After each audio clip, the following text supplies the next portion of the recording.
nome é Omar Cury, né? Nasci no ano de 1948, no interior do estado de São Paulo, numa cidade chamada Pirajuí. Desde cedo eu sabia que eu ia ser artista, só não sabia que da pintura eu ia para a poesia.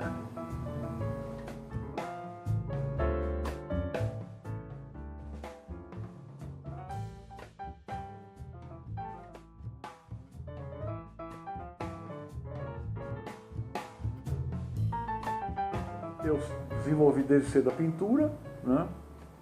Inclusive lidava com guache, aquarela, lápis de cor, e eu me iniciei logo cedo no óleo também, né? E óleo é uma técnica difícil, né? Você demora, acho que qualquer técnica é muito difícil, né? São necessários muitos anos para que você realmente domine, né, uma técnica.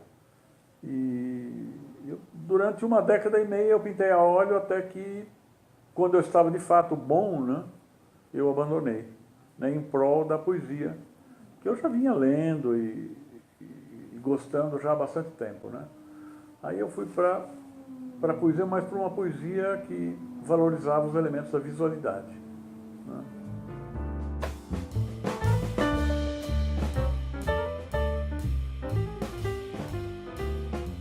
Bom, a grande descoberta na minha vida, na primeira juventude, foi a poesia concreta. Então foram aqueles autores, né?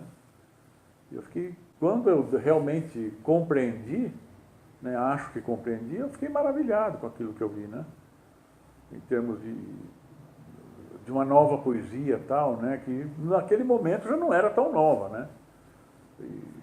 A fase dita ortodoxa da poesia concreta já tinha passado, já fazia algum tempo, né? Mas para mim foi uma grande descoberta, né?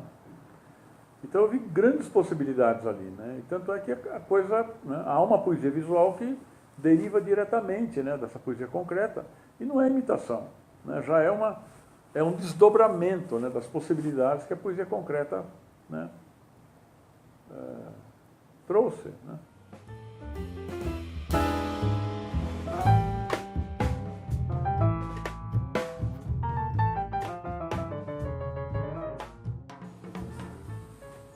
Então, o Paulo Miranda e eu fundamos a Nomuc Edições, né, em 1974 em Pirajuí, né, e era justamente para editar coisas, né, nossas, tal, né. O Paulo,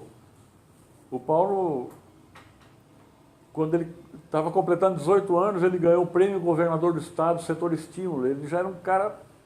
Alguns dos versos livres que ele fazia naquela época, muito adulto, né, de 50 anos de idade, não é capaz de fazer tão bons como os que ele fez naquela época, né?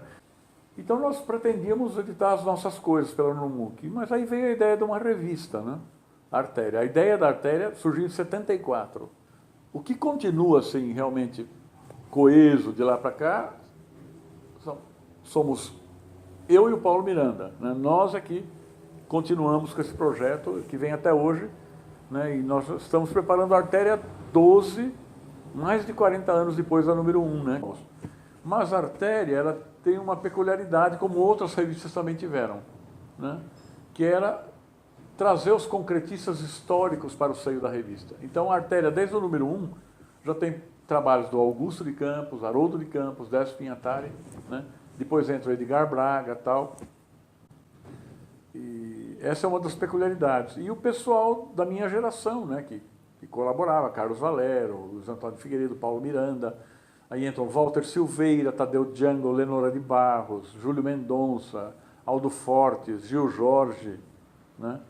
São poetas que foram, né, entrando, né? E, em grande parte são amigos, né, que já produzem e tal, e a gente sempre reitera o convite. Mas todo número tem poeta novo. E de repente aparecem trabalhos incríveis dos novos poetas.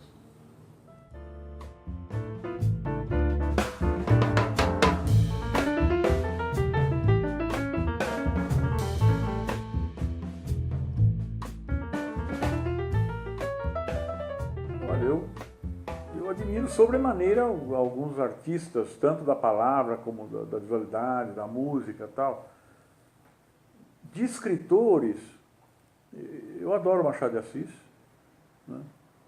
Eu sempre costumo brincar dizendo que eu não iria escrever um romance, porque o romance que eu iria escrever já está escrito, que é o Memórias Póstumas de Brás Cubas, né, do Machado, final do século XIX, né, que é um livro que eu acho um primor, né? E nas artes plásticas, eu gosto de muitos, né? Eu gosto de muitos. Eu acho o seguinte, né? Depois do Manet, do Eduardo Manet, ficou praticamente impossível pintar, né? E por isso é que aconteceram as revoluções, né? Todas aquelas revoluções, né, do impressionismo, pós-impressionismo, neo-impressionismo e todos os modernismos, né, que vêm a seguir. Né, eu adoro o Manet, mas aí pulando, eu adoro Cézanne, adoro Toulouse-Lautrec, né? São artistas que eu curto sobremaneira, né? E teve uma fase da minha pintura, né? Eu era um adolescente que eu cheguei a imitar o Van Gogh, né? Mas é claro que você vai ficar anos-luz de distância, né, de um gênio daqueles. Mas era compensador, né?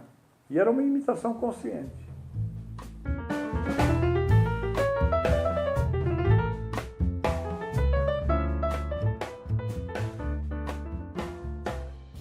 Obra de arte que eu alteraria sem cerimônia?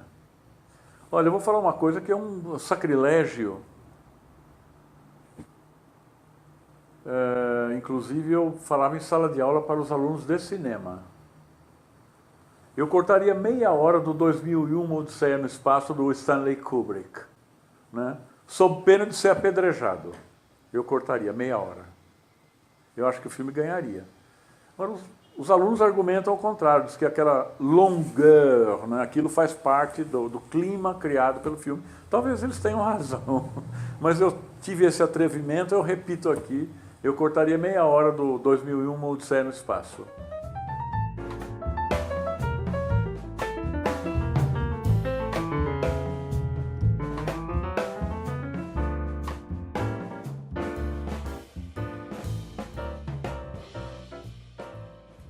Olha, deve haver muita gente bacana de quem se fala muito pouco, né? Certo? Agora,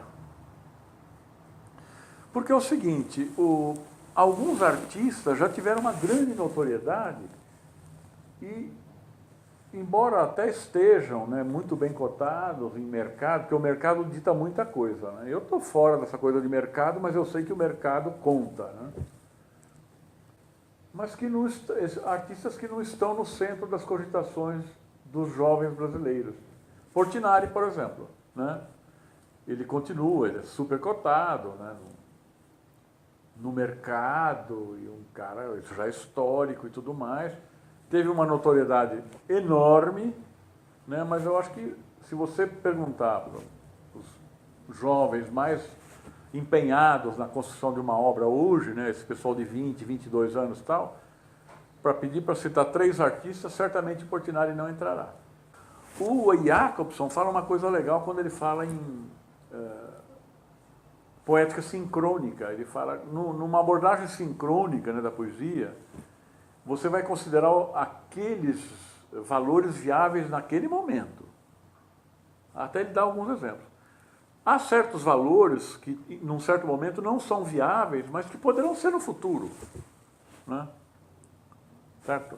Então, certos valores que estão no limbo hoje poderão ser retomados amanhã. Como foram retomados, né? Os concretos não retomaram Sousa Andrade, né, que era um cara que estava no limbo, né? O Pedro Kilkerri, que tem uma obra pequeníssima, né? Um cara de grande valor, estava no limbo, né? São valores assim que... O Oswald de Andrade, ele foi um cara relegado, né, a coisa menor, porque as pessoas diziam que ele era um cara que não lia, o que não era bem verdade, né? Até que ele foi retomado e hoje é um dos grandes valores que estão no centro das cogitações dos jovens que querem fazer poesia no Brasil hoje, né?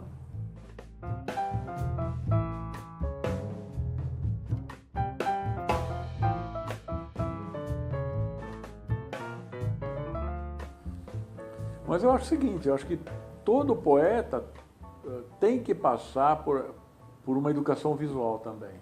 Por mais que ele seja verbal, eu acho que a educação visual ela tem que ser parte integrante.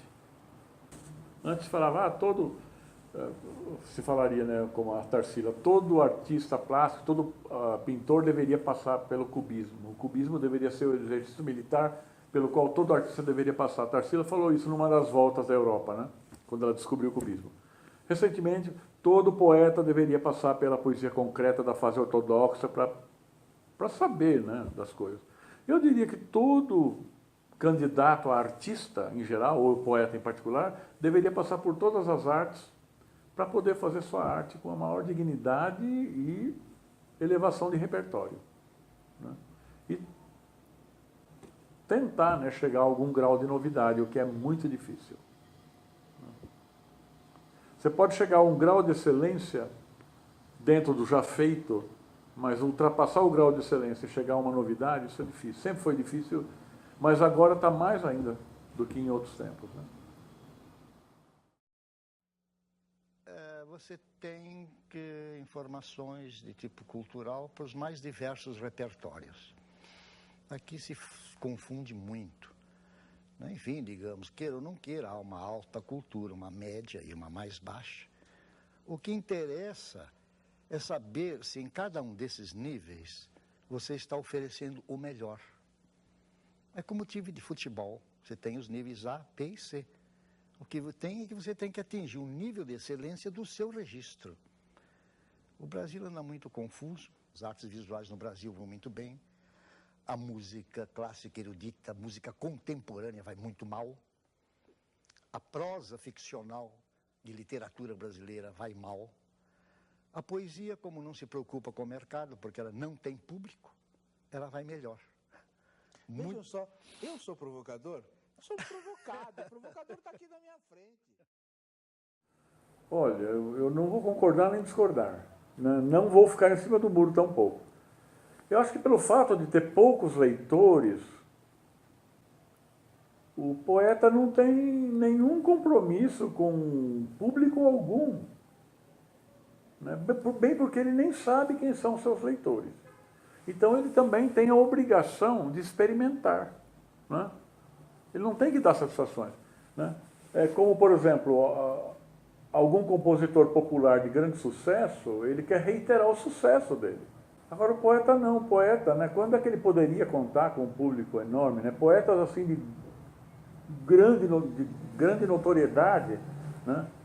As edições que saem com 2.000 exemplares. O que é isso num país de mais de 200 milhões de habitantes, né?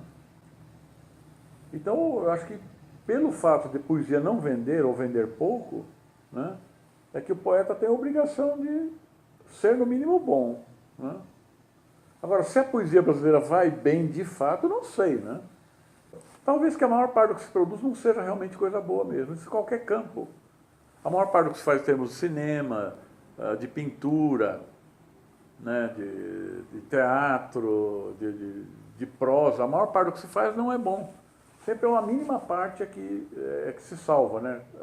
E é só o tempo dirá, né? Então o tempo é o melhor juízo, ou o melhor auxiliar para os nossos juízos, né, o tempo. Os gregos já sabiam disso, né?